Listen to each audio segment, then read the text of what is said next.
Hey folks, back again with a little update on this Typhon TLR tune buggy that I've got. This is the way it was a few months ago, and I've been using it a good wee bit, bent a few bits, broke a few bits, so decided to rebuild it properly as a basher, and this is where we're at now. This is a sort of scratch build up from the bottom, proper build, bash proof car. Now, a couple of wee things what I do on it. I'll start with the chassis. This is an M2C chassis. It's 4mm thick, 70-75 grade T6 aluminium alloy. I'm not going to say they're indestructible because Kevin Talbot's bent one, and I'm sure one or two other people have. However, they are pretty indestructible.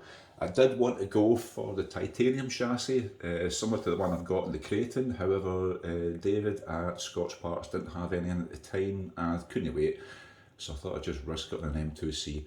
I'm saying risk it, they're pretty much unbreakable, and the bonus is it is a little bit lighter than the titanium one, and it's very unlikely it's going to bend. Next up, you'll see here I've got the motor mount in. This is Scotch Parts. A lot of people are using these on their speedrun cars. I'm using it on the bash car, basically because, I don't know if you can see there, but the feet where it mounts are an awful lot wider than the standard Arrma one. So it should give less flex on it, should hold a little bit tighter.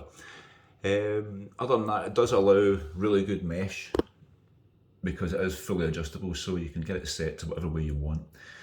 Other wee things on here, I've changed all the drive shafts over. They're also titanium now. They're from Scotch Parts. They're on the front, the rear and the middle.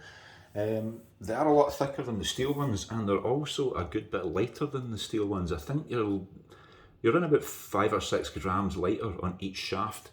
It doesn't sound like much, but it does add up, especially since all the rest of the parts tend to add weight. It's kind of good that I can add strength to and lose a little bit of weight off it. Other little bits I've done, I've changed all the diffs on them. I'm now well, when I say I changed, I'm still running standard Arrma internal gears on this, but it's 500,000 grade oil. I'm trying to zoom in on it here. 500,000 grade oil in the centre diff here. I've got 60,000 K oil in the front and 30,000 K in the rear.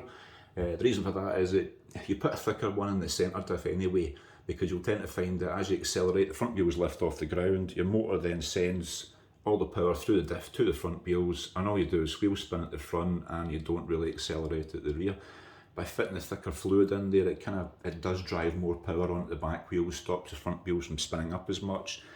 It's probably a little bit harder to control if you're not used to RC cars, but if you are used to RC cars, then it's a lot easier to control. You're not sort of bleeding the throttle out through the front.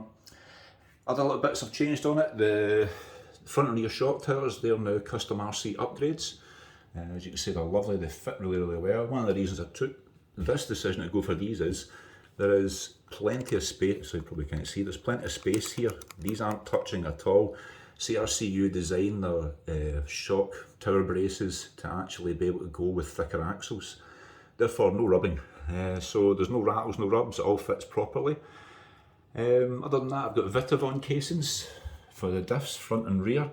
Again, they're T6 aluminium, they shouldn't break, they need to take a pretty bad impact before they are going to break. They're also running with M2C hinge pins front and rear. The reason I'm doing that is it comes with the block, the bolts mount front to, show you there, back, whereas every other type of one just sort of sits a pin in the middle of the holder. I've already bent one hinge pin. I've never bent these on the Creighton. I've had some terrible landings and they still seem to sort of pull through okay. We're running the titanium ackerman plate, if I can just get a wee, you can just see it there, along with the little bearings at Scotch Parts too. I've also got Scotch Parts shock towers on the front, on the front and on the rear. And again, they're pretty much indestructible. There's a reason why the military use this to make aircraft bulletproof, is they can take impacts and they just spring back to the shape. When it comes to RC cars, they're a little bit heavier than your T6 aluminium, but they're nearly twice as strong for the same amount of material. Therefore, I'm quite happy to use titanium. It's also on the top plate there, you can see. So this is quite solid to start off with. Now, upon changing the shock towers on the front shock tower with the Typhon, the TLR's got little plastic cups that the top hinge pins sit into. They've got to go. So I'm using the EXB system. It's the same as my Creighton. Haven't had any issues. The only thing you need to watch for is These little screws, if you don't tighten them properly and use Loctite in them, then they do loosen off and you can lose a hinge pin when you're out in the field. Don't forget to put Loctite on these, check them all the time.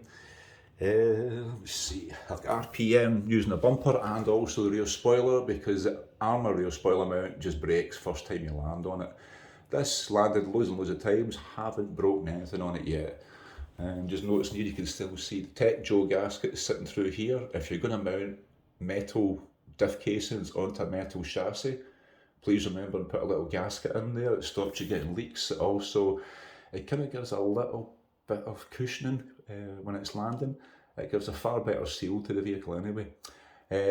Shock absorbers, they've got nothing really changed on too much other than I've changed, I think it's 500k oil that's in them when you get it. It's 1000k oil that's in these now, so they are a little bit thicker solution. It does dampen it a wee bit, still got plenty of nice soft action there. It's using a slightly taller spring than the standard one. I did find the standard springs that come with the Typhon TLR are more set for buggy racing on tracks where you're not really getting much height. And to be fair, not really going too fast at speed. It's little bursts of acceleration, it's all about control. The way I drive it's not really about control, it's really just about flying across a field and trying to hit jumps. This is a sort of better way to go around about it. And I think there's anything else I've got. You've got the full hot race and steering set up there for, they're all full bearings in the top and bottom of there, so it keeps it nice and smooth. I'm running the wheels on here, or as you know I've been running these for a long time, Proline Badlands. These are the belted type, they don't balloon, so you can run high speed on this and you're not going to blow a tyre out. And so far so good, I haven't done any damage. Other than that, that's pretty much the bits in just now. I have got the standoffs on here for some reason. It's a bit weird. I've got M2, sorry, these aren't M2C, these are Scorched Parks ones, where it's a titanium holder on here with a steel bolt that runs through. Should you snap it, you just replace the bolt, you haven't lost everything. On the M2C ones, these here are one solid piece of steel. So if you do happen to snap it, here, you're going to replace the whole thing. I haven't snapped one of these on the Kraton, and the only reason I changed it over was because these little bolts sticking out in the Kraton kept damaging the body shell. So I got the Scorched Parts ones because it's a far better finish at the back. They don't seem to damage a Kraton body shell with that. So I ended up having 2 spare sets of standoffs, which is always good when you start thrashing these things. But it did allow me to put these on. Incidentally, if you do order the M2C or Scorched Parts bolts for this, then you're going to need to drill the hole out a little bigger. You'll probably see here the 3mm hole at the bottom, and then there's 2 larger 4mm. Drilling titanium is not that fun or easy. I've heard folk complaining about drilling T6 aluminium. If you don't like that, then don't even try the titanium, because it's tough stuff, and if you don't do it right, you heat the drill bit up. Just say to Dave, or David at Scorched Parts, whenever you're ordering it, pop him a little email and he'll drill the holes for you to save you the hassle. He's really good that way. Let me see if there's anything else I've got on here.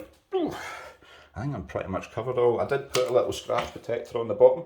I'm not that keen on it, it's alright, but I just wanted something to protect the bottom of it, and I didn't really see anybody doing a clear one, so I just went for the most basic one.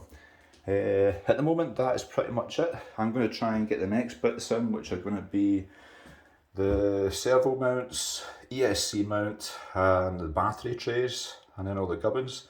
And what I'll do is when I get back to that, I'll give you a wee video, pop it up on the channel. In the meantime, thank you very much for watching. If you like what you see, please subscribe and leave a wee like. Thank you very much for watching. Bye bye.